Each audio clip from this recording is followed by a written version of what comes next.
विदा होने लगी तब राज पदा हो रहा सब का गा रही। अरे होले होले आजा पाने बेसरी मोरी याद भवानी। होले होले आजा पाने बेसरी मोरी याद भवानी।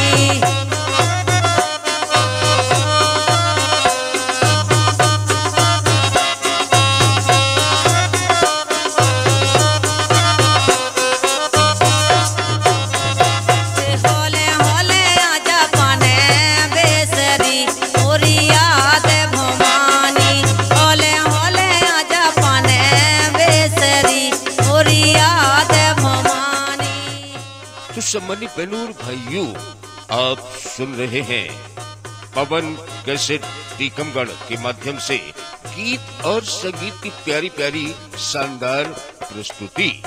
अब देखो बे का कह रही उन्हें माता आ रही सो